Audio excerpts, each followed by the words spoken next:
Hey everybody, Invisible Katana here with my review for Scott Pilgrim Takes Off, the latest of the myriad of anime shows that Netflix decided to just drop within a week and a half. They're like, just put out all the anime stuff we got. Scott Pilgrim, it is the fourth version. We have, of course, the comics, the movie. Music is just from the actual game, but we also have the video game. Also, speaking of the game, this is the collector's edition from Limited Run Games. For people who may not have had it, here you go. Getting my money's worth. I haven't opened this in like 9 months, so there you go. We're just gonna listen to it. It's only like 20 seconds. So check out my review of this. If you want to see like a giant unboxing of the whole thing, I'll put a card up if I even bother to remember that. But this is amazing. I absolutely love this. It's fantastic. I just like doing that because it fits with the aesthetic of them just moving around.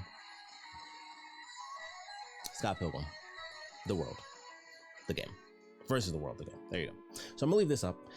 Getting into the show, non-spoiler segment, of course, going off the top here. You want to watch it. You want to see it. If you like Scott Pilgrim, if you're checking this out, you want to see it for sure. It's definitely worth checking out. It's definitely entertaining. It's just not what you might expect. I don't think it's what literally any of us expected. And that, I think, is all I can truly say without getting into spoilers. If you've seen it, obviously you know why. If you have not seen it, just watch it. You will know as soon as you get through the first episode. You will understand why I said that. So going into it, I thought it was going to be, a little bit of this, or mostly this. I really thought it was going to be this with the comics and then a little bit of the movie, anime. I would say it's more like a little bit of both and then anime. So that's all I can say. Non-spoilers. I still enjoyed it, so I would say check it out. Some people I think won't enjoy it. I think it's going to be interesting to see as we kind of get past this weekend of the show having just come out this week. It'll be interesting to see all the other videos where it's like some people like the differences, some people won't. I think some people will kind of be in between. I feel like I'm more towards liking it, but I'm still in the middle a little bit, and I think it just comes from the expectation thing. Expectation, execution, all that good stuff. So that's it for non-spoilers. So we're going straight into spoilers. So if you have not seen it, do not watch this unless you want full spoilers. And this is one of the things where if you're watching this because you already like Scott Pilgrim, you should just watch it yourself. Have your own opinion. Trust me, it's so different. There's so many things that are like not what you might expect that you're going to want to know for yourself. You're going to want to see it without hearing anything from it. That's the best I can say. So go check it out. I still think it's fun and entertaining, but I don't think everyone will feel exactly the same way. So full on spoilers. They couldn't call it this, but it is Ramona Flowers' show. It is Ramona Flowers' Precious Little Life, more than it is Scott Pilgrim's. And oddly enough, the title actually is probably the perfect title. Scott Pilgrim Takes Off. You're right, he does. After the first episode, poof, he takes off, he's gone, and then it's Ramona Flowers' show. And I thought it was really interesting because going through it, I thought it was interesting even from the beginning. Because of course, I think like a lot of us, it was like, all right, it's Scott Pilgrim, the anime. It's going to be these done in anime form. We're gonna have like the whole story or however much, because I didn't look into many things. I didn't even know how many episodes there were really gonna be. So I was like, all right, let's see what ends up happening. Let's see how this ultimately ends up playing out. And when they kick things off and it's like, oh, it doesn't even start off with the conversation of Scott dating Knives like it does in both the comics and the movie. That's literally the beginning. So for anyone who may not have actually read the comics, the way the movie starts is exactly how the comic starts, where it's like it's him talking to the rest of the band and young Neil, and it's like, hey, you're dating a high school. Like that's literally how it starts off. And they skipped over that, and I was like, oh, that's really interesting. Like that's literally the actual beginning of the story. That's a big plot point of the series. It's like it starts off with him dating a high schooler, and then how he dates Ramona and like the cheating and all that stuff. Like that's like the first big element of what leads into some of the whole madness thing, aside from like the actual fighting part of it. Just the character side of it is like he did a horrible thing, like he cheated. So them skipping over that and like having that conversation, I was like, oh, I'm surprised by that. That's really interesting. Then of course we hit the end of episode 1 and he dies, and I was like, oh, well, now that kind of makes sense. So when you get through the series, you realize that that's why they skipped over that, because this isn't really telling Scott's story of Scott Pilgrim's precious little life and so on and so forth. It is Ramona Flowers' story and what happens when she has to deal with it. Because if there's one thing that this show does that I actually love, it's the fact that with these characters specifically, actually I'll just do this because they're both on there instead of going through all the things. These two people right here, not so much in the movie, not nearly as much in the movie, but in the comics, they are assholes, really assholes.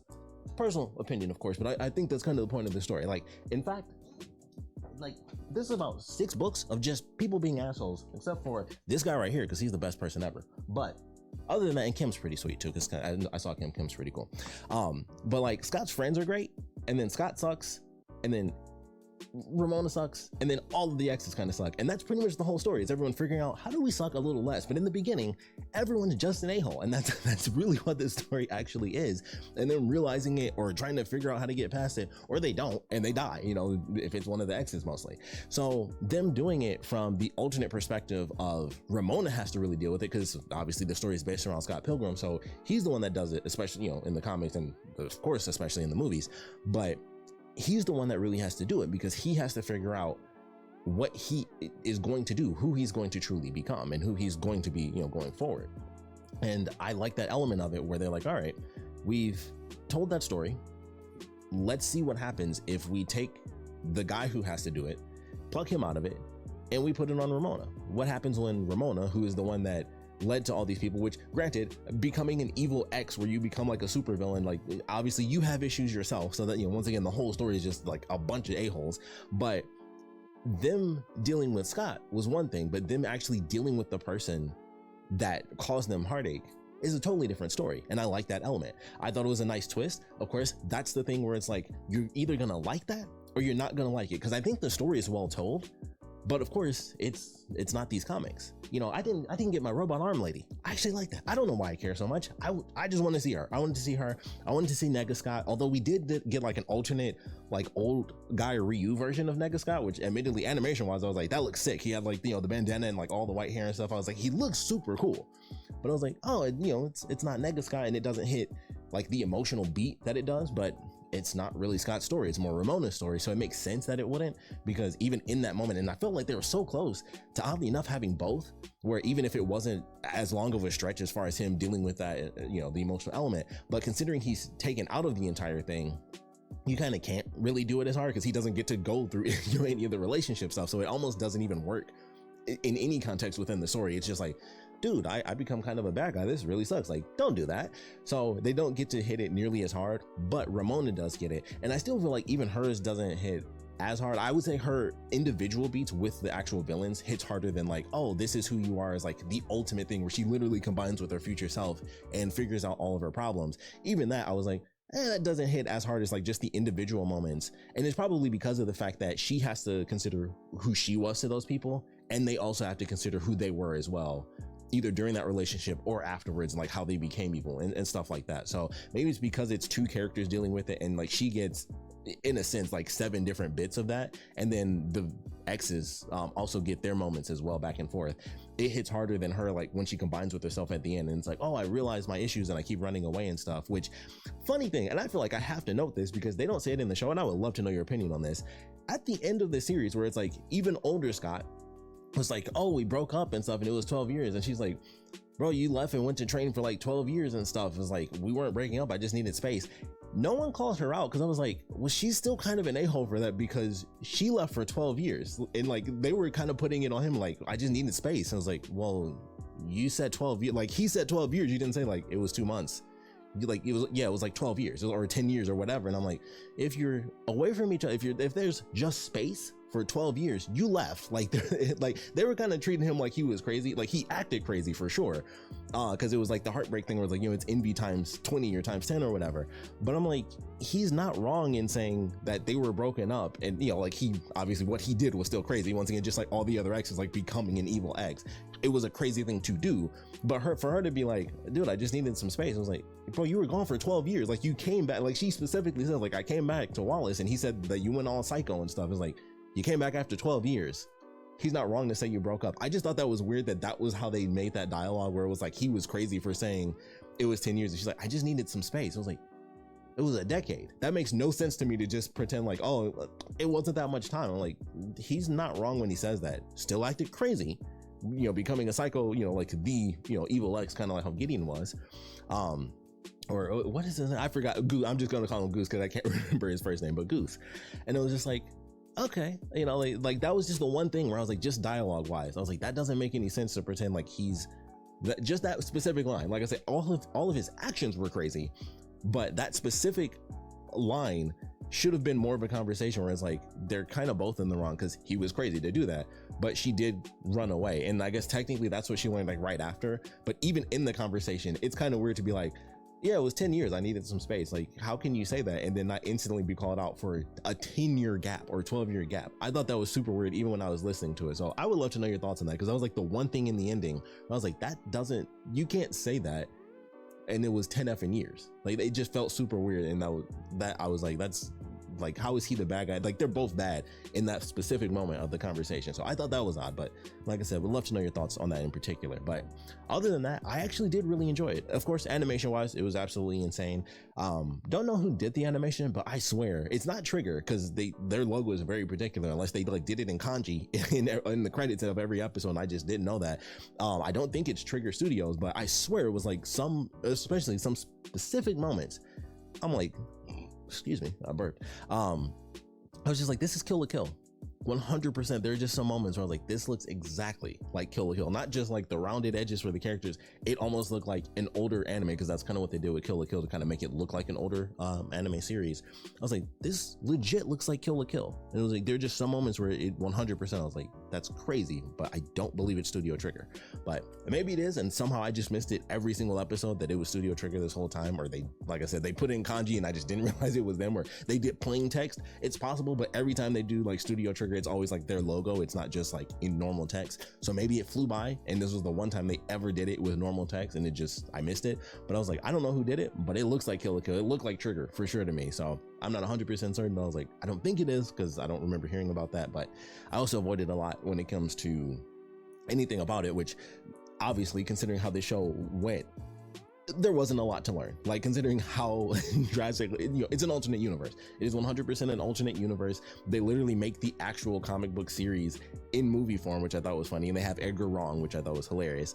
They also have Simon Pegg and Nick Frost in there, which I thought was pretty cool. For anyone who doesn't know, they're in the Cornetto trilogy, Shaun of the Dead, Hot Fuzz, The World's End. So that is the Cornetto trilogy that Edgar Wright helped them make. So that's why they were in there. And I was like, oh, that's kind of cool. He said, Nick Frost says Off the Chain. That's straight from Hot Fuzz, which is my favorite out of those three movies. So he was like, he says Off the Chain. I was like, oh, Hot Fuzz, that's my favorite. So that was super cool to see them in there. They also had, they had somebody else. They always would have like a special guest.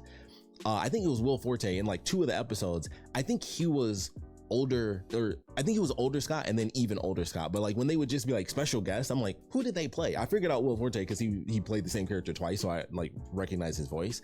But they did that for a couple of episodes and I was like, who did that person play? It was just like special guest by this person. I'm like, who are they? I don't know. I wasn't thinking, and sometimes I can't instantly recognize someone's voice. So I thought that was funny that they wouldn't do that for like every person. They would just be like special guest, and I'm like, well, who did they play? Because I don't know. I have no idea. But Will Forte was older Scott, and even older Scott. But I like what they did with all of that. I like them going through the concept of, if Scott, so to speak, dies, what happens to the rest of the cast? What is that alternate universe where everyone just moves on? Envy comes in, does a whole show, I Will Remember You, which was absolutely ridiculous. They didn't do much with her. Once again, that's where some of the elements come in, where it's like, I like some of the stuff they did, I don't like some of the other stuff. And the stuff I don't like specifically comes from, not that they just didn't touch on a certain character, it's because I was hoping that it was going to be this. It was going to be this. It was going to be like all the flashbacks and stuff are just like how it was in the movie, where it was like, yeah, they reference a flashback, all this stuff. The one I think of the most is the thing with Kim, where it was like, yeah, I did this and did that, and that's what happened, when we ended up together. That's an actual thing in the comic. You see that entire flashback where he actually fights through the school and kicks the guy so hard he sees the curvature of the earth and all that good stuff. You see that. That's actually done in the comic. So that's one of the things I was hoping for, was actually seeing like the elongated versions of the flashbacks and stuff, and those are still handled a lot like the movie, where it's really just referenced and that's about it. So I thought that was kind of unfortunate. And then the Envy Adam stuff, as far as her character, granted, that comes with a lot of stuff. Like, as far, if you dive into Envy, you have to dive into Envy, into Todd, robot arm lady. I don't remember her name, but I remember seeing her first in the game, because that was before I read the comics. And it was like, oh, what's her deal? And then I read the story and I was like, oh, this is really good. I actually really like that portion. And that goes into some of my favorite stuff about the actual full series versus the film, where, obviously it's a movie, it has to be an hour and a half, shorten this and cut this out, all that. They dive so much deeper into these characters, specifically Envy, and how she was an ex, she was like Scott's evil ex, and then how that changes and how she was hurt and all these other things, and who Todd becomes. All of that stuff I really liked with those characters in the book.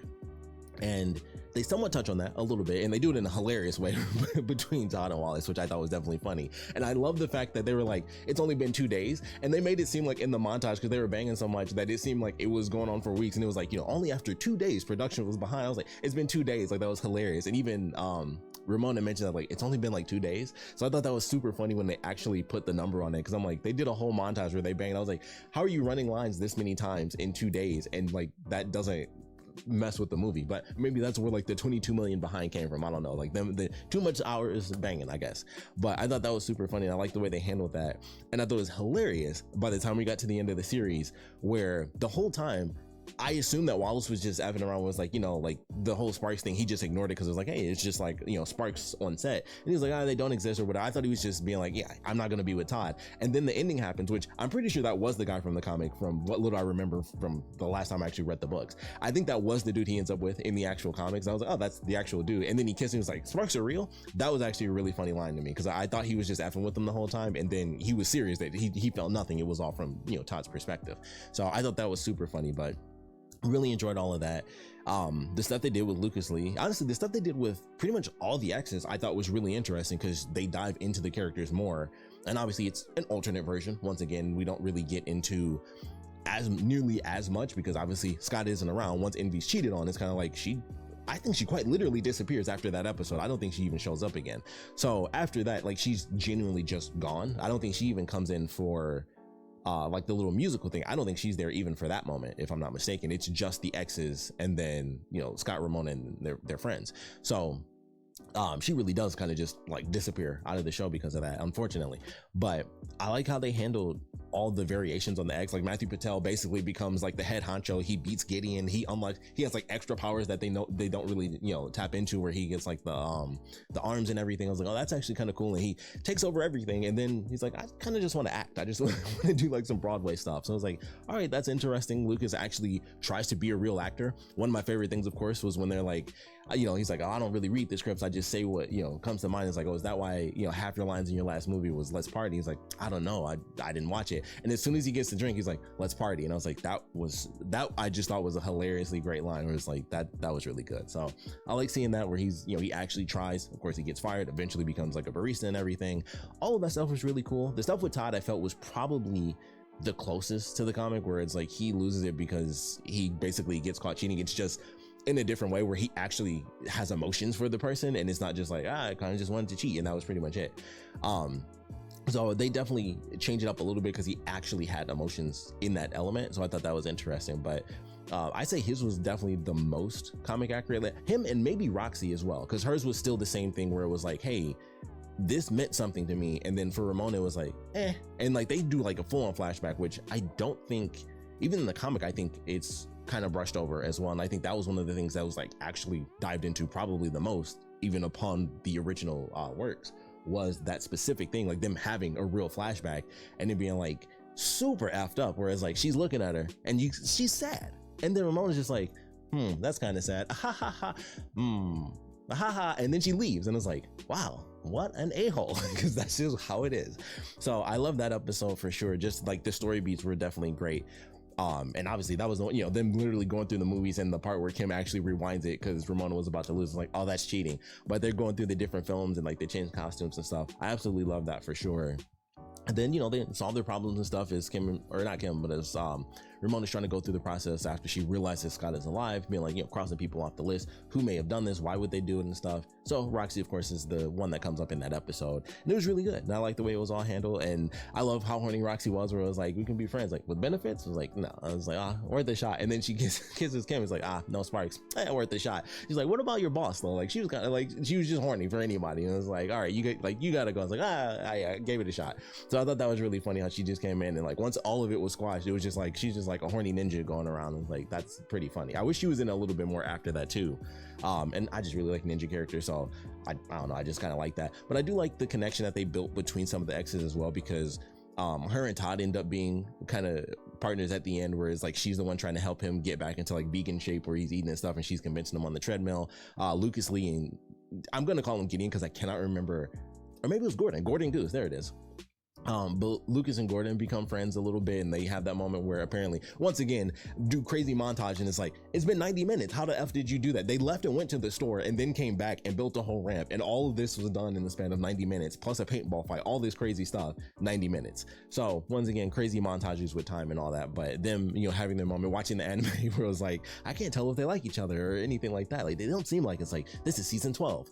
That was a great anime response. So I absolutely love that. All the relationship stuff they had there. Julie getting with Gordon, I thought was interesting, and especially with them teasing an actual second season, which once again, with this being a completely alternate universe, I'm curious to see what they do, because I'd like to see them bring in some of the other elements because there's so much stuff that didn't happen in this because they made it what they did. Like, when you take Scott out, it actually does take away some of the elements. Like I said, the Envy thing, she was just up and gone for the most part. Like his first girlfriend or something like that, like whoever the girl was that came back at some point that he knew for a little while, and like they were really good for each other, like way in the past, and then she came back to Scott later on in the series. She wasn't really in there either. But like most of the characters were too good, but I think she was like the number one person that was like, she's actually like probably the best person, like right underneath Wallace maybe in the whole series. She was just like good. But there's a lot of characters and a lot of elements that still don't show up, so I'd be curious to see what in the world they do with that series going forward. Like, honestly, going into this thinking they might kind of touch on the comic stuff, I was like, man, I wonder if they'll just do like silly stuff. Like, what if they animated like the free comic book day thing where they actually go to the store and get the drinks and stuff like that. Like, there's all sorts of stuff I was thinking of, like, what if this thing happened? And then it's such a deviation. It's literally an alternate universe. I mean, it's so drastically different, but I enjoyed what we got. I do wish that we got more of this, because that's just what I was hoping for, because there's so much in there that I would like to have actually seen it fully animated and stuff like that. Even if there were some changes here and there, maybe not every single thing, but I was still hoping for more of it. Like I said, a big part for me was I would love to see the flashback stuff. I would love to see kind of the element of a lot of the combat that takes place in the film. A lot of what comes before the actual Gideon fight is so good to me, between basically number 6 and then getting to that final battle. It's just a bunch of people being like, wow, I kind of suck, you kind of suck, yeah, this was harsh that we did this in the past, I'm sorry I did this. Like, there's so many apologies and people realizing what they used to be, who they can be going forward. So many things that are like actual super deep emotional elements. A lot of stuff was touched on, but it was specifically from Ramona's side. Like, obviously in the comic you get that from both sides. You get the stuff from Scott's perspective, you get honestly a little bit from the Ramona perspective, because of course a lot of the exes actually do die off. So it would be interesting. This could potentially be the way to do both 100%. Like, it could actually be, you got the Ramona side because they did this alternate version where it was kind of her story and what she would have to do if she truly dealt with it, head on, about like, hey, this is what I have to do to change. And then in season 2, however that pans out, because it's still Gideon and Julie, not 100% sure what he's still just the bad guy, so I don't know exactly how they would play it or anything like that. But maybe there's a way to do that again, and they could do another alternate future where they still try to figure it out in some way, shape, or form, and something else happens, and that's just how they do that element of like characters being evil. And maybe that's a good way to focus on Scott having to figure out his issues and really dive into what he did wrong, because of course them focusing on Ramona, they skip over the whole element of Scott, and it's like it's reference where it's like Knives was cheated on, and it's like, oh, they talk about, I think it was Envy or someone, or no, it was with the twins when they referenced that part, and then I was like, oh, that sounds familiar, like one person dating 2 people and not letting the other person know. And it's like, oh, okay, like they hardly touch on it, and then she kind of moves on and she's good. She randomly learns every instrument in like 4.5 hours, which I thought was really funny. Steven constantly just trying to make everything work as far as music, I thought was really good. Them incorporating the bread ain't all that, bread makes you fat line, I thought was fantastic. So I love the little things they did there, but they still don't really touch on like, hey, Scott, you did this really crappy thing. It was it was Ramona's story, and then him becoming an evil ex in the future. So they could still touch on it. There's still some ways they could do it if they want to, as far as the second season. I'm curious where it could go. Honestly, at this point, they still wrap up most of the stuff, because instead of killing all the exes, they just don't. They solve the problem from Ramona's side because Scott's taken to the future, which amazing stuff with all the Nintendo things, and like Wallace's boyfriend works for Nintendo. They have references to that, and it was so funny. I thought they were just random Nintendo things, because it's Scott Pilgrim was like, oh, they reference this or they reference that. In that house, I can't remember what the first thing was, but there were like two things back to back where it's like, oh, that's a video game thing. And I don't think I recognize like it's specifically Nintendo, but when there's a scene where old Scott is going up the stairs, the chandeliers are the GameCube logo. You just see it from like, instead of it being top down like you would see if you start the console, it was like bottom up. And I was like, oh, that's cool. It's like the GameCube logo, like are the three lights that are hanging up in the air.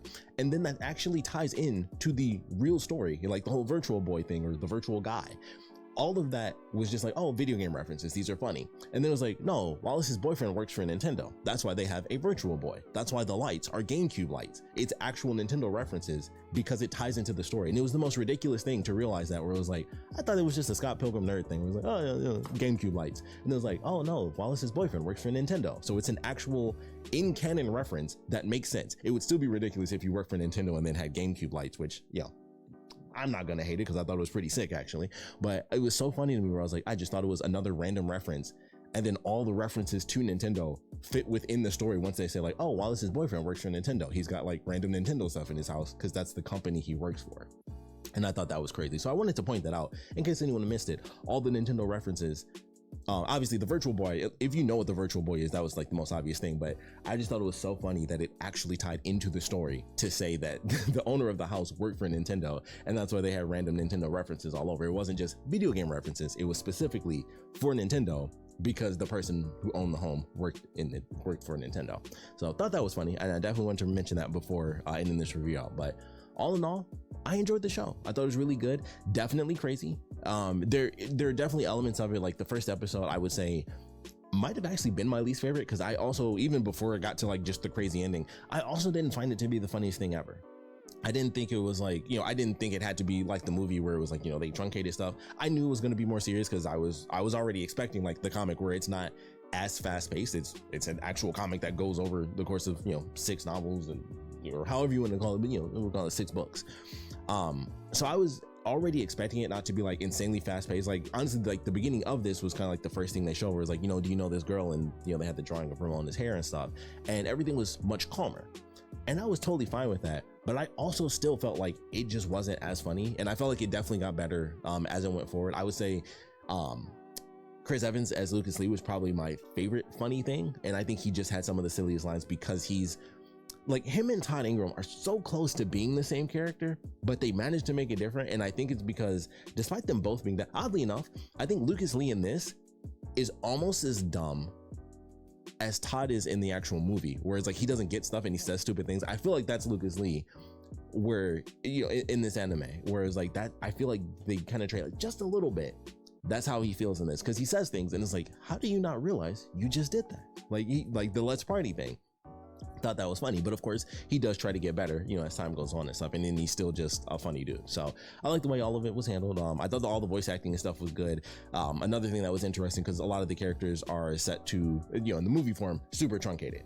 Kim is basically one-liners 100% in the whole movie, so it was almost weird to hear her talk and be so plain, but it's like, yeah, that's also Kim. Like the plain read of the character is actually super accurate.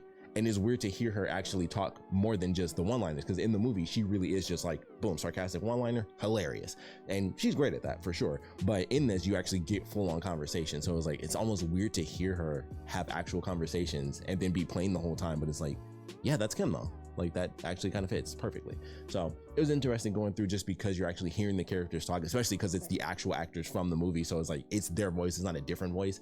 But then it's also like, oh, it feels weird to hear it so plain. But at the same time, like that totally fits, because not everyone's like that. Not everyone's like that, throughout the whole thing. But really enjoyed it.